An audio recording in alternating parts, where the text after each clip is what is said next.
Prepare-se! Está no ar a Rádio Barão de Mauá com o programa Painel. Olá, estamos começando mais um programa Painel aqui pela Rádio Barão de Mauá. Eu sou Marília Dovigas. E eu, Franciele Aurélio. O programa de hoje fala sobre um assunto importante no presente e principalmente para o futuro: meio ambiente. Para conversar com a gente, estamos recebendo aqui no estúdio o líder da Rede de Ação Política pela Sustentabilidade, Marcos Papa. Olá, Marcos. Obrigada por aceitar nosso convite. Marcos, eu gostaria de entender um pouco mais como age a Rede de Ação Política pela Sustentabilidade. Olá, obrigado por vocês terem me convidado para participar do programa. É uma alegria especial mesmo poder falar da RAPS, a Rede de Ação Política pela Sustentabilidade, que ela foi fundada por um grupo de grandes empresários no Brasil, com a intenção de lançar um olhar para a política. Entretanto, lançar um olhar suprapartidariamente. Lá na RAPS nós temos lideranças políticas de vários partidos no Brasil e a RAPS tem, como o próprio nome diz, a intenção de unir lideranças políticas pela sustentabilidade. A sustentabilidade, muitas pessoas dizem, Papa, sustentabilidade virou carne de vaca agora, tudo é sustentabilidade, né? Parece que palavra da moda. Não, não é a palavra da moda, não. Sustentabilidade significa o seguinte: é lícito, é ético ao ser humano buscar na natureza os recursos naturais que nós precisamos para viver e para produzir. Mas não é lícito, não é ético avançarmos nesses recursos naturais, comprometendo a possibilidade das gerações futuras fazerem uso desses recursos naturais. Então, sustentabilidade é isso. Nós podemos e devemos usar os recursos naturais para a nossa sobrevivência, produção daquilo que a indústria produz para a satisfação das nossas necessidades. Ocorre que nós estamos avançando nos recursos naturais num volume, numa quantidade que a natureza não consegue repor, não está conseguindo repor. E essa situação é insustentável. Nós já temos evidências disso no clima, na crise hídrica que nós estamos enfrentando, né? Temos evidências claras de que o planeta não está suportando. E a RAPS, ela tem uma intenção de pensar assim: por que a política ela tem que ser ocupada por pessoas não qualificadas? Né? A gente repara que muitas vezes nós temos administradores públicos no Brasil com cargos importantíssimos, mas se você for olhar o currículo da pessoa, ela não tem qualificação para estar sendo superintendente de uma autarquia de água, de uma empresa de petróleo. Então nós temos no Brasil esse apagão de talentos. A RAPS tem a intenção de trazer esses talentos que pensam, que lideram a questão da sustentabilidade no Brasil para estarem juntos. Então uma parte é curso, né? Nós conversamos com grandes cientistas políticos do Brasil, muitos deles a gente vê na Globo News, na Band News, nos canais que tratam de política, de economia também. Temos cursos com eles. O ano passado quem encerrou o nosso curso foi o ex-presidente Fernando Henrique Cardoso e esse ano, a semana que vem no Rio de Janeiro, o ex-vice-presidente dos Estados Unidos, o Al Gore, que tem aquele filme que ganhou o Oscar, Uma Verdade Inconveniente. Um pouquinho da RAPS é isso. Bacana. Legal, tudo a ver com o nosso tema de hoje.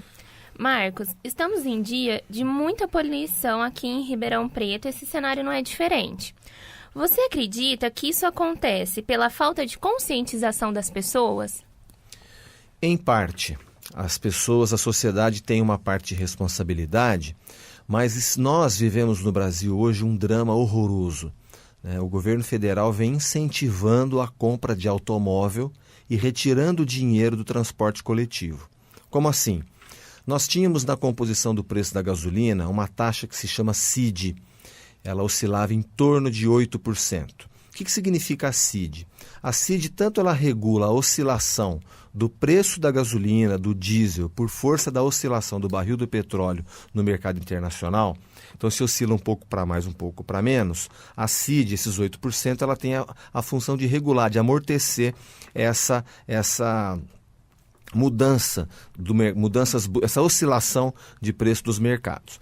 Mas a outra função dela, que é divina, é o seguinte: uma parte do dinheiro que você paga na gasolina compõe uma conta que a lei diz que vai ser destinada ao investimento de transporte coletivo, ok?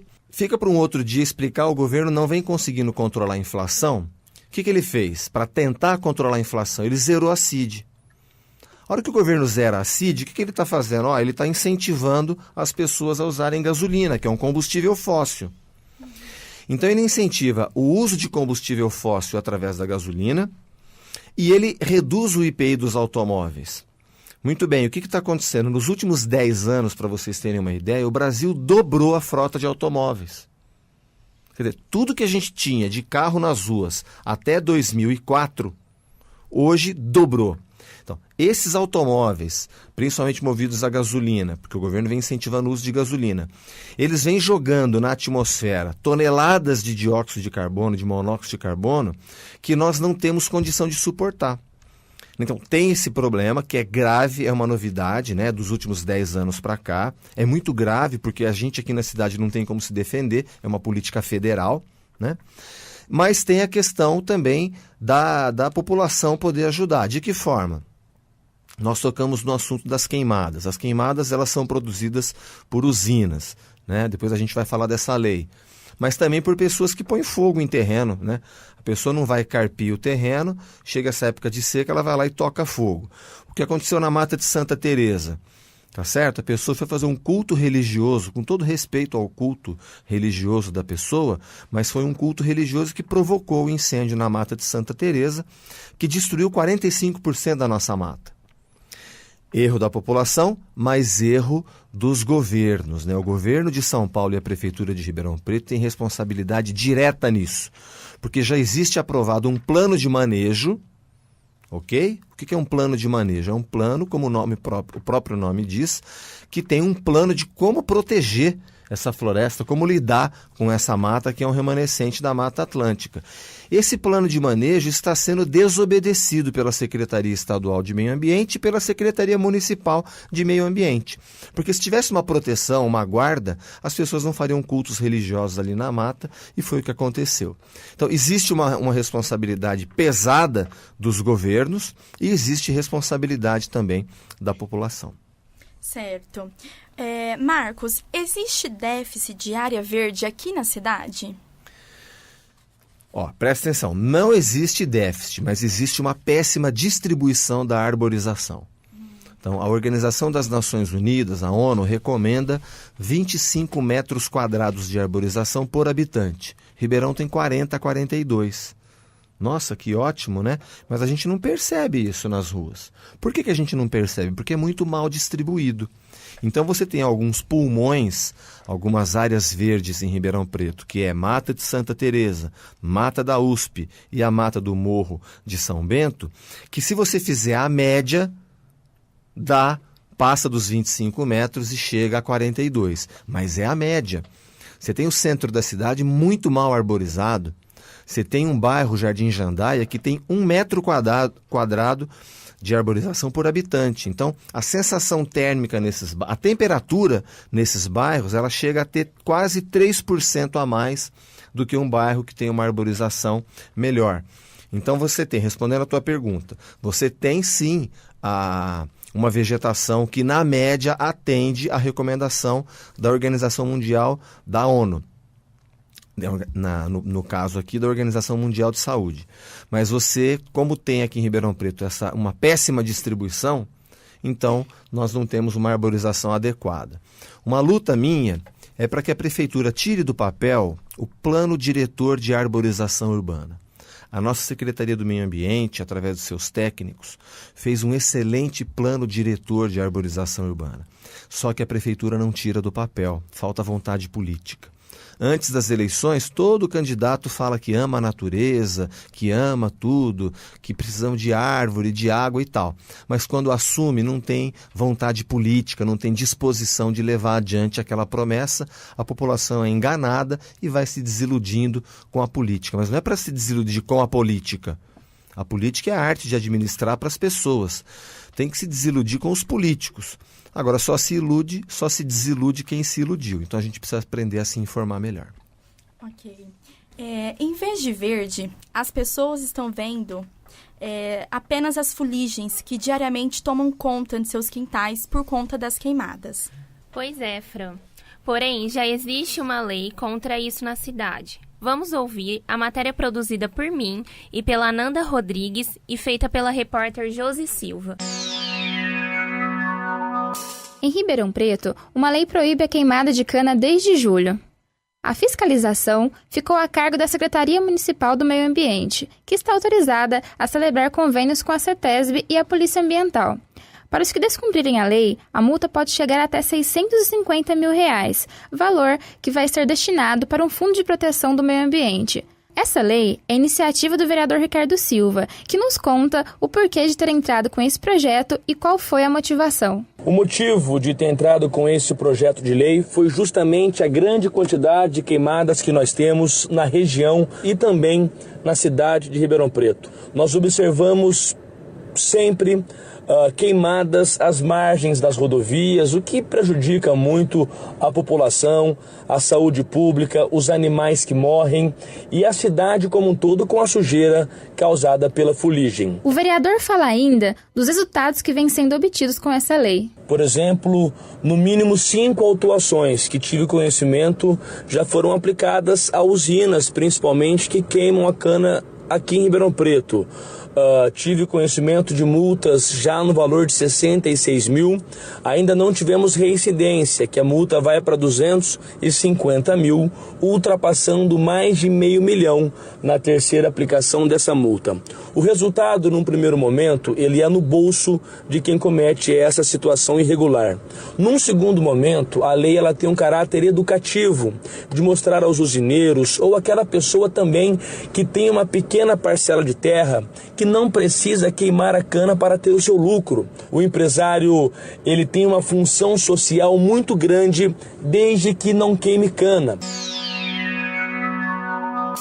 Marcos, o senhor acredita que essa lei vai resolver de fato o problema?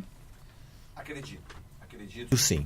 A lei foi muito bem feita e eu tenho uma alegria especial na aprovação dela, porque no dia que o vereador Ricardo propôs essa lei, eu tinha estudado muito o assunto e pude ajudar na aprovação. O noticiário foi muito fiel a esse momento da sessão legislativa na qual nós tivemos a aprovação, porque mostra claramente que foi com base na minha argumentação que nós conseguimos reverter um parecer da Comissão de Justiça. A Câmara de Vereadores tem uma Comissão de Justiça que ela analisa o projeto de lei que o vereador propõe. Você propõe um projeto, a Comissão de Justiça vai dizer se está obedecendo à Constituição federal, estadual, à lei orgânica do município. E havia um parecer contrário da Comissão de Justiça que tinha sido feito pelo vereador Cícero. Eu tinha estudado muito o tema e visto que um município de Paulínia tinha passado pela mesma dificuldade, aprovaram uma lei, depois os sindicatos dos produtores de cana lá entraram com uma ação, eles perderam, e o governo de São Paulo recorreu para o Supremo. O Supremo até hoje não deu a palavra final. Ora, se o Supremo Tribunal Federal ainda não deu a palavra final, nós como agentes políticos temos uma obrigação de proteger a nossa cidade. Então, nós aprovamos a lei nessa noite, revertendo o parecer contrário da Comissão de Justiça ao projeto de lei do vereador Ricardo Silva, e a lei é uma realidade. As multas já estão sendo aplicadas. Agora, nós torcemos para que lá no Supremo Tribunal Federal também os juízes venham a dizer que é constitucional essa lei de Paulínia que proíbe a queimada. Dizendo que é inconstitucional lá, nós já temos a garantia de que essas multas que estão sendo aplicadas aqui em Ribeirão Preto não serão revertidas, porque se lá no Supremo eles disserem, olha, é inconstitucional, o município não pode legislar sobre isso, nós perderemos aqui uma lei tão importante. Quero crer que o Supremo decidirá favoravelmente, porque em questões ambientais o município ele tem o poder de ser mais rigoroso do que uma lei federal. Normalmente é o contrário, uma lei municipal não pode se sobrepor a uma lei federal. Nas questões ambientais, a Constituinte, e aqui eu quero registrar o trabalho do meu amigo, ex-deputado Feldman, o Fábio Feldman, não o Walter, né? O Fábio Feldman. O Walter é mais ligado às questões do esporte. O Fábio Feldman, que já esteve várias vezes aqui em Ribeirão Preto, é o autor do capítulo da Constituição do direito ambiental. Ele deixou para o município resolver essa questão de forma mais restritiva. Por exemplo, o nosso Código Florestal, ele diz que as áreas de proteção permanente, aquelas que estão na margem de rios, por exemplo, elas têm que ter, dependendo do tamanho do rio, 15 metros de proteção. As APPs, elas têm que ter 30 metros a partir da margem. Aqui em Ribeirão, 15 metros, perdão. A lei federal diz 15 metros. Aqui em Ribeirão, o nosso Código Municipal de Meio Ambiente diz 30. Ou seja, nós conseguimos uma margem de plantio de árvore, de preservação da natureza maior do que diz a lei federal. Mesmo caso é o das queimadas. Nós temos uma lei federal que vai proibir a queimada a partir de 2029. Aqui em São Paulo foi feito um acordo com o governo de São Paulo que termina em 2017. Mas nós já temos mecanizadas no estado de São Paulo, 87% das lavouras. Foi um grande avanço que o estado de São Paulo conseguiu. Mesmo assim, alguns usineiros, alguns sitiantes insistem em queimar a palha da cana, então a nossa lei ela veio no sentido de proibir. Por quê? A questão da fuligem prejudica a nossa saúde. As doenças respiratórias, notadamente em criança e idoso, ela se acelera nessa fase, nessa época do ano. Nós temos um problema de baixa umidade relativa do ar, que é um problema sério, que dificulta a respiração, favorece as doenças. Só faltava as fuligens, né? A nossa cidade sofreu décadas com isso, então já era hora de pôr um basta na queimada da palha da cana. Foi o que fez essa lei, que já vigora e as multas estão sendo aplicadas. Quero crer que o Supremo Tribunal Federal considerará constitucional a lei de Paulínia e, portanto, a nossa aqui em Ribeirão Preto também será considerada constitucional. Como você mesmo lembrou, não foi só a queima da cana que a gente presenciou nos últimos anos, né? Nos últimos 3 anos, a Mata da USP sofreu 4 incêndios. E além da flora e da fauna local, um deles destruiu também mudas de plantas que seriam objetos de estudo. E nós também tivemos o caso da Mata de Santa Teresa, né? Em que o incêndio destruiu aí cerca de 2/3 do local. Vamos ouvir agora a reportagem produzida pela Evelyn Teixeira e Amanda Lourenço com a repórter Luísa Grinfogel. O incêndio na Mata Santa Teresa, que começou no dia 31 de agosto de 2014, devastou 2/3 do local. A mata é considerada uma reserva ecológica, com área remanescente de Mata Atlântica, na qual abriga diferentes espécies da fauna e da flora. O secretário do Meio Ambiente, Daniel Gobi, explica quais foram as consequências do incêndio e como é possível evitar acidentes desse tipo. 2/3 da Mata Santa Teresa foram consumidos pelo fogo. Nós sabemos que a Mata de Santa Teresa ela possui uma zona de amortecimento. A Secretaria do Meio Ambiente de Ribeirão Preto, ao qual eu respondo como secretário, nós aplicamos essa zona de amortecimento nos nossos loteamentos. Então é muito importante isso, por quê? Porque a gente acaba gerando alguns aceros, né? Locais que impedem que fogo avance e outras medidas também nesses loteamentos novos, no sentido de prevenir essa questão dos incêndios, além de melhorar a questão da fauna, né? Fauna e flora da região da Mata Santa Teresa. Daniel fala também sobre os locais dos quais não tem zona de amortecimento. Essa questão dos loteamentos novos, a gente percebe que falta a aplicação dessa zona de amortecimento. Inclusive, onde começou o fogo, é uma área antiga no entorno da mata, onde a gente percebia que não tinha esses aceros, né? O acero nada mais é do que tentar segurar esse fogo nesse local. Marcos, ecologicamente falando, quais os principais danos que todos esses incêndios causam? São danos muito drásticos. Você citou o caso do banco genético da USP que nós tínhamos lá, que foi destruído. Foi destruído o viveiro de mudas. No caso da Mata de Santa Teresa, o prejuízo foi de fauna, flora. São danos que agora nós temos que trabalhar para recuperar. Nós não podemos esperar apenas a ação da natureza. A natureza tem uma resiliência própria que vai reconstituir essa mata, esse banco genético, as mudas, os viveiros. Entretanto, nós não podemos permitir apenas a ação da natureza. Foi composta uma comissão técnica a semana passada, aqui em Ribeirão Preto, no IAC, que é o Instituto Agronômico de Campinas, mas tem uma unidade aqui em Ribeirão Preto, lá onde é a AgriShow, o recinto da AgriShow, uma comissão técnica formada por técnicos da Secretaria Estadual e Municipal de Meio Ambiente e também o pessoal da USP. Os danos, eles acontecem, o que nós precisamos, acontecem por falha humana, né? Relembrando, não vamos deixar no ar isso para a gente não se perder. A falha da Secretaria do Meio Ambiente de Ribeirão Preto foi grande porque existe um plano de manejo aprovado por lei, mas que a Prefeitura não destina as verbas necessárias para a Secretaria do Meio Ambiente tirar do papel esse plano de manejo. Eu tinha citado o outro caso do Plano Diretor de Arborização Urbana, que é a mesma coisa. Os técnicos trabalharam, o município investiu dinheiro, o plano está pronto, mas a Prefeitura, principalmente nessa gestão, ela não disponibiliza orçamento para tirar do papel. E sem orçamento, o planejamento fica lá engavetado. Então, assim, existe um dano ecológico grave.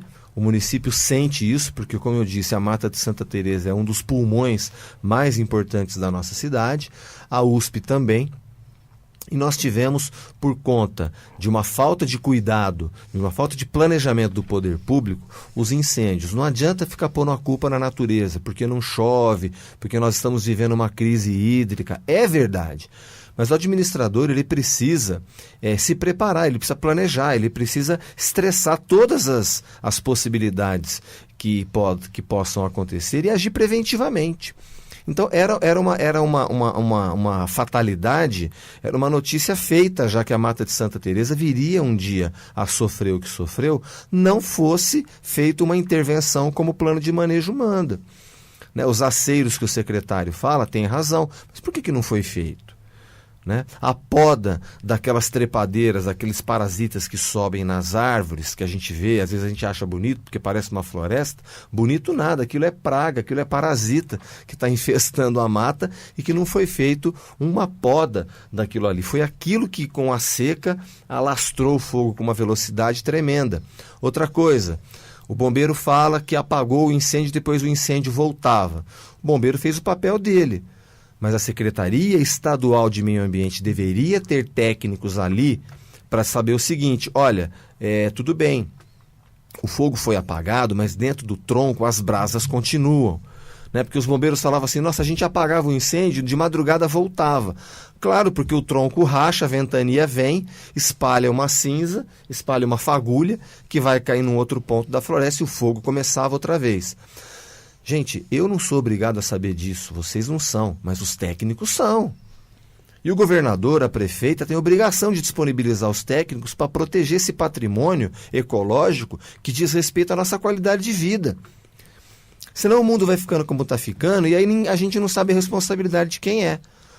Ora, o desmatamento na Amazônia aumentou 270% do ano passado para cá. É culpa de Deus? É culpa da natureza? Não. É culpa do governo federal que não levou adiante o seu plano para reduzir o desmatamento. O Brasil ele não polui tanto pela sua produção de energia. Nós não temos tantas fontes de energia poluentes. A nossa matriz energética ela é muito hidroelétrica, apesar de que esse governo promoveu um retrocesso, o atual governo federal promoveu um retrocesso. Usou as térmicas que estavam lá instaladas para você ter um socorro. As térmicas existem para ser um socorro, elas são movidas a gás no Brasil, mas estão sendo usadas a todo vapor porque não foi feito um planejamento adequado de energia eólica, de energia hidrelétrica, não é? Então nós tivemos essa sujada, vamos chamar assim. A matriz energética no Brasil, ela está mais suja porque o governo vem usando as térmicas. Então nós precisamos marcar isso para que as pessoas saibam, não existe sim autoridade responsável para proteger o meio ambiente, existe dinheiro, não é? Tanto o Brasil como o Ribeirão Preto não param de bater recordes de arrecadação, falta vontade política sim de fazer. E falta também um pouco da conscientização da população, né?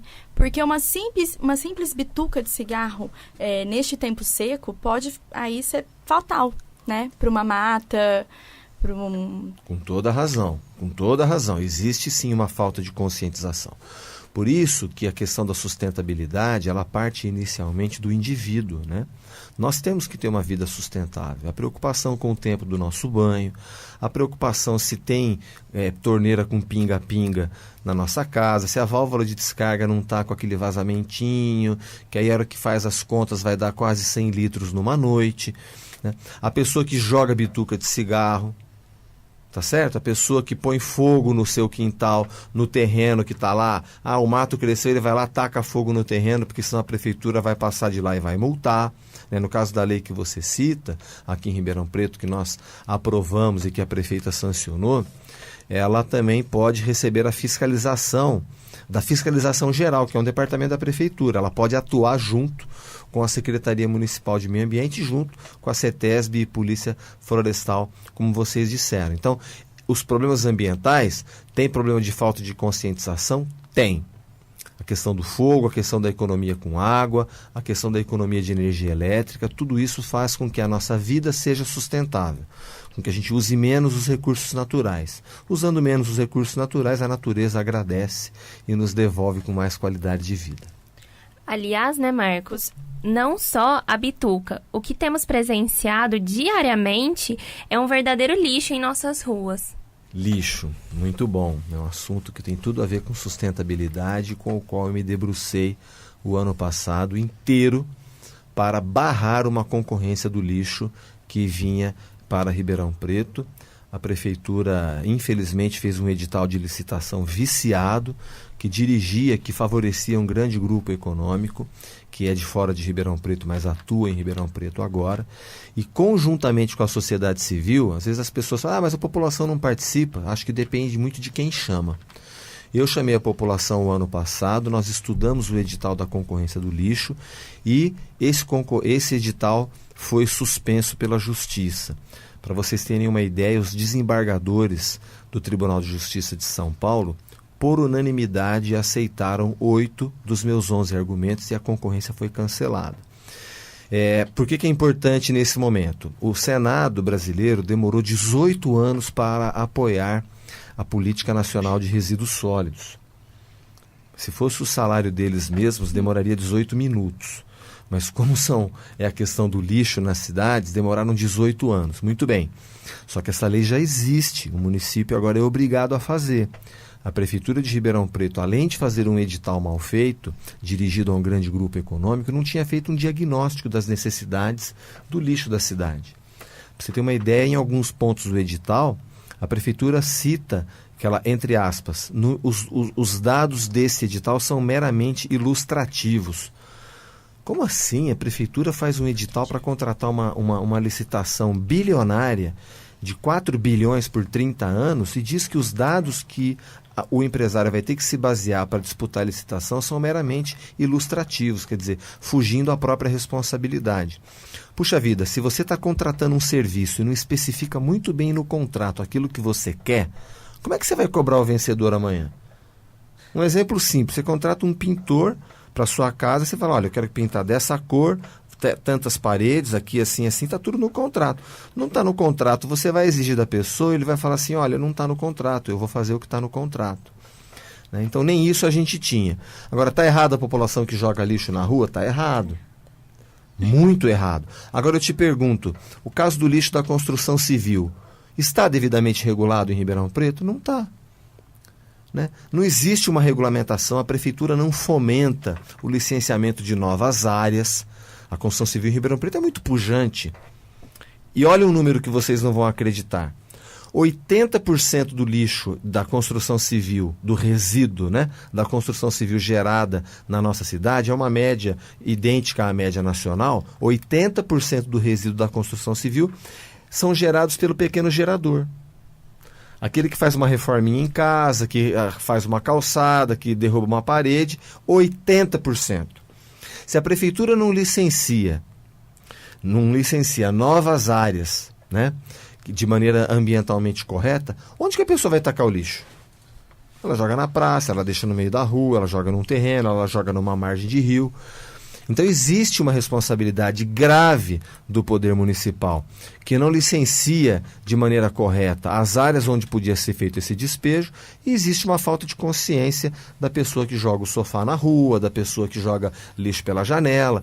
Eu falo que o verniz de civilidade sai facinho quando você vê, né, uma pessoa num carro muito bonito, abre o vidro e joga a embalagem de cigarro pela janela, joga a lata de cerveja pela janela, joga a bituca de cigarro pela janela.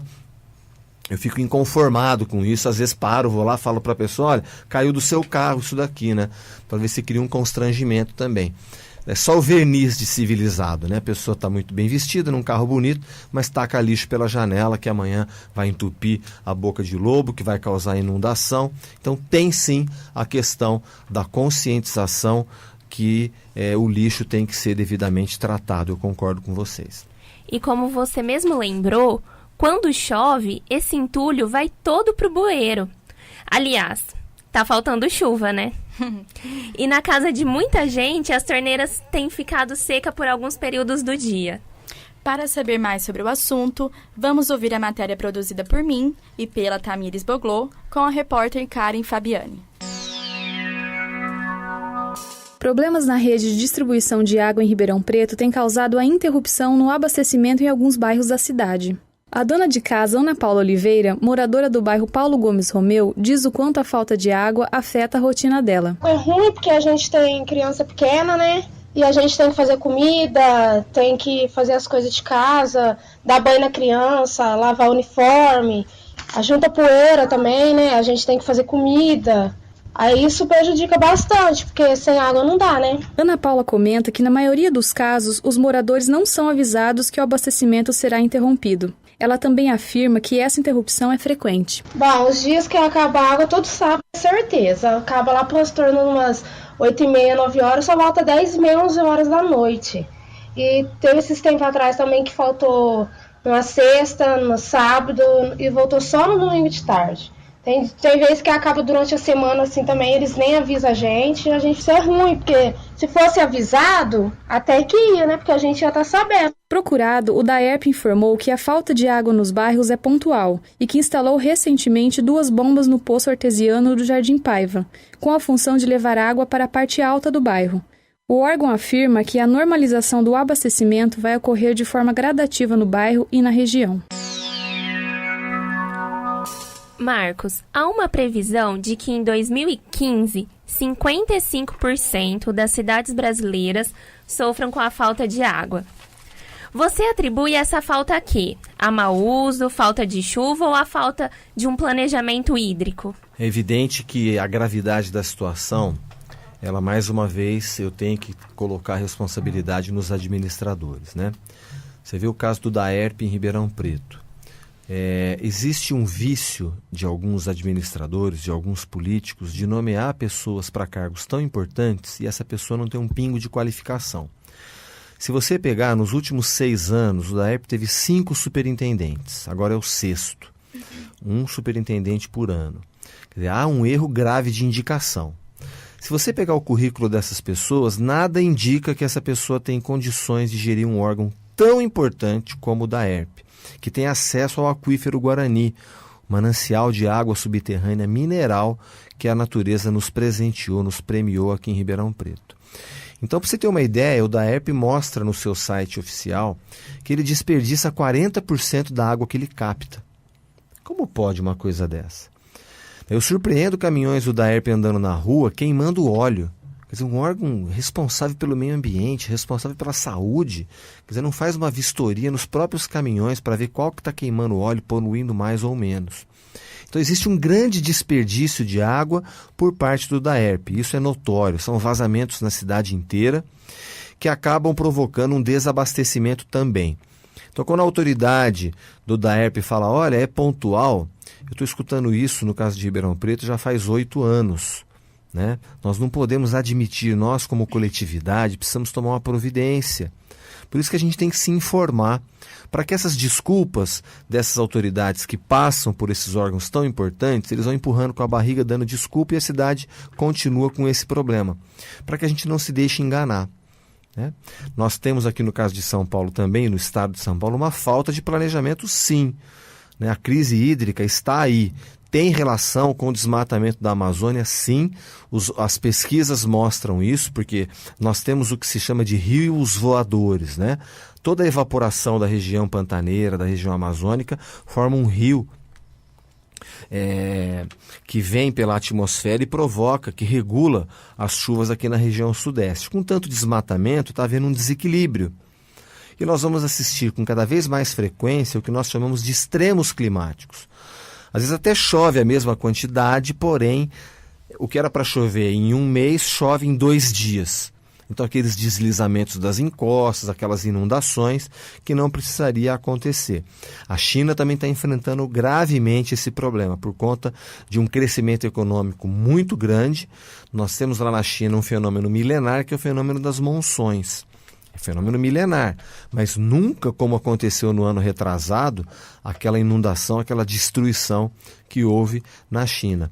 Então existe a falta de conscientização da população? Existe. Você passa, a pessoa está lá varrendo a calçada com água. Eu falo, pelo amor de Deus, pelo menos põe um esguicho na ponta dessa mangueira, porque não fica a água escorrendo enquanto a pessoa está esfregando, né? Ou varre a calçada primeiro com a vassoura, depois usa a água se for necessário. Então existe essa falta de conscientização. Mas olha o que acontece, a prefeitura, que através do DAERP desperdiça tanta água, ela perde a autoridade moral de criar uma lei, por exemplo, punindo. Tem cidade que tem lei, que fala, olha, é proibido lavar a calçada com água. Por que a prefeitura de Ribeirão Preto não faz isso? Porque é impopular? Ou porque não tem autoridade moral para falar, olha, eu estou desperdiçando tanta água, então eu não tenho autoridade moral para falar com a população. Nós vamos romper esse círculo vicioso e criar um círculo virtuoso. Nós precisamos, em Ribeirão Preto, ter investimento no DAERP para acabar com os vazamentos, trocando essa tubulação antiga, que muitas vezes é de ferro ainda. Nós precisamos de uma legislação mais rigorosa, ou como fez o governo de São Paulo, dando um bônus para quem economiza água. Mas, percebe, o poder público ele não fomenta as ações que são de responsabilidade dele fazer. E depois perde a oportunidade de fazer um trabalho de educação ambiental. Só que, de novo, muitas vezes o ser humano precisa ser atingido naquela parte mais sensível do corpo humano, que é o bolso. Então, se através da educação, da conscientização, a pessoa não economiza água, não para de desperdiçar água, que seja através do bolso, então, porque, para vocês terem uma ideia, para pensar nisso, ó. Toda a água que a humanidade vai consumir pelos próximos 100, 200, 500 anos está aqui na Terra. Não vai vir de um outro planeta a água. Então nós temos que preservar. Porque depois que ela vai para o oceano, é muito mais difícil o seu tratamento. Nós temos toda a possibilidade do mundo, através de um órgão público, DAERP, SABESP, etc., ter um planejamento na distribuição de água, na captação e na distribuição. Temos a responsabilidade, o Estado tem a responsabilidade de promover a educação ambiental, de estimular a economia, seja através da punição com uma tarifa mais cara ou de uma premiação para quem economiza, ou os dois, uma combinação dos dois, e a nossa conscientização também. Acho que essa composição pode favorecer uma situação hídrica melhor se nós agirmos. Se continuar empurrando com a barriga, nós vamos sofrer amanhã uma falta d'água mais dramática. E muito. Ribeirão Preto está em cima de uma das maiores riquezas do mundo, que é o aquífero Guarani. Vamos então ouvir uma matéria produzida por Gabriel de Faria e Laura Scarpellini com a repórter Nayara Barilari. O aquífero Guarani é a maior reserva de água doce subterrânea do mundo. Está localizada na região centro-leste da América do Sul, alcançando 4 países: Brasil, Paraguai, Uruguai e Argentina. Ribeirão Preto é a única cidade abastecida inteiramente pela reserva. De acordo com a engenheira ambiental Simone Freitas, a maior parte desta reserva situa-se no Brasil. Aproximadamente 70% desse reservatório encontra-se no território brasileiro, né? E a nossa estrutura geológica que abrange esse aquífero está situada numa bacia com formação de rochas sedimentares com muita areia e pouca argila, que são características que facilitam a absorção de água da chuva. Por conta da seca no estado, geólogos estudam a possibilidade de retirar a água do aquífero para abastecer as cidades mais necessitadas, como, por exemplo, Piracicaba, que fica no interior do estado de São Paulo. No interior de São Paulo, quase 100% do abastecimento de água vem das reservas do Guarani. São explorados no estado inteiro mais de 1.000 poços. Ainda para Simone, caso a água do aquífero Guarani seja retirada em abundância, o país pode sofrer com a escassez futuramente. É extremamente necessário fazer o uso racional. Não só a população, como também os órgãos responsáveis pela distribuição, evitando assim desperdícios antes de chegar aos consumidores. Marcos, você acredita que sofremos o risco, de fato, de perder essa riqueza? Sim, se nós continuarmos, como eu disse no começo, avançando nesse recurso natural, além daquela capacidade que a natureza tem de repor, nós vamos ficar sem esse recurso sim, né? Lembrando que a zona leste de Ribeirão Preto é uma área de recarga do aquífero. Ela tem essa composição, como a geóloga disse, de que ela tem as pedras mais sedimentares e ela tem mais areia. Então ela é porosa. Ela filtra a água da chuva, então por isso que é uma área de recarga. Em alguns lugares, como na lagoa do Córrego das Palmeiras, na nascente do Córrego das Palmeiras, é uma área de afloramento. Aquela água que a gente vê ali, não aquela de cá, aquela lagoa do Saibro, lá na Zona Leste. A lagoa do Saibro não é uma lagoa normal. A lagoa do Córrego das Palmeiras, que é a da direita de quem está entrando no Jardim Interlagos, ela é uma área de afloramento. Muito bem, a área de recarga, ela vai recompondo o manancial. Só que nós estamos avançando num nível que a natureza não está dando conta de repor. E cada vez as sondas que buscam água no aquífero têm que descer mais. O que vai acontecer com isso? Amanhã nós temos que pegar água do Rio Pardo. Só que o Rio Pardo, em alguns pontos, está com 70 centímetros de profundidade. É um absurdo isso, quer dizer, nós estamos de uma tal forma não cuidando do meio ambiente que amanhã nós não vamos ter água nem no rio. Eu assustei esses dias voltando de São Paulo, passando em cima do rio Piracicaba, a rodovia dos Bandeirantes passa em cima do rio, e eu adoro o rio, olhei, quando vi umas pessoas andando no rio, achei que eu tinha tido uma alucinação. Eu fiz questão de parar o carro e vendo as pessoas atravessando o rio Piracicaba a pé, com 70 centímetros de profundidade. Aquilo ficou na minha memória, eu nunca mais vou esquecer disso. Dizem os biólogos que a região do rio de Piracicaba vai demorar 10 anos para recompor a sua fauna aquática ali. Então, assim, é finito sim, não é infinito. Então, nós estamos sendo irresponsáveis com o nosso manancial, que é o aquífero Guarani. Não podemos continuar desperdiçando tanta água captada, ela não chega a ser distribuída. E quando é distribuída, ela é perdida nos vazamentos. Quer dizer, ninguém gosta de ser chamado de antiético. Mas nós somos uma geração antiética, porque nós estamos avançando nos recursos das gerações futuras. Os nossos bisnetos, né, não tem como se defender. Os nossos filhos, como é que eles vão se defender se eles nem nasceram? Como é que eles vão se defender? Eles não nasceram, quer dizer, a gente está sendo antiético sim. A gente está privando os nossos descendentes do usufruto desses recursos naturais. Então, o DAERP em Ribeirão Preto, para vocês terem uma ideia, existe um inquérito civil no âmbito do Ministério Público. Quem tiver notícia de vazamento pode fazer filme, tirar fotografia e instruir esse inquérito civil que quer responsabilizar as nossas autoridades municipais por esse descalabro. Né? Falta d'água na casa do morador, por quê? Porque o DAERP está desperdiçando. Ora, se não há falta de recursos ainda, mas falta água na casa do munícipe, onde está o problema? Em quem capta e distribui. Você percebe? Não tem como enganar, não tem como tapar o sol com a peneira. Tem abundância de recurso, ainda tem. Falta água na casa do munícipe. Meu Deus, onde está o problema, né? O problema está em quem está captando e distribuindo essa água. No caso do DAERP em Ribeirão Preto, nós temos uma situação muito, muito grave.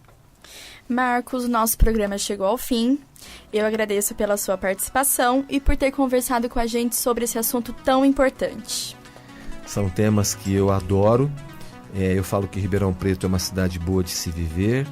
eu só quero que ela seja boa para todo mundo. E cuidar dos recursos naturais é obrigação, é dever nosso, zelar, seja pela nossa vegetação, seja pela nossa água, seja o ar que respiramos. Nós precisamos nos envolver com essas questões ambientais, que todos nós tenhamos essa disposição cívica de cuidar da nossa vida, mas também cuidar da nossa cidade. Uma cidade bem cuidada, ela fica boa para todo mundo. Eu quero agradecer a oportunidade de estar aqui falando de um assunto que eu adoro. E esperamos que o nosso programa tenha esclarecido as dúvidas do ouvinte. Nós, do 4º semestre de jornalismo aqui da Barão de Mauá, agradecemos a sua presença. E para você que nos ouviu, um beijo e até a próxima, com mais informações sobre os principais assuntos do nosso dia a dia. Você ouviu pela Rádio Barão de Mauá mais um programa Painel.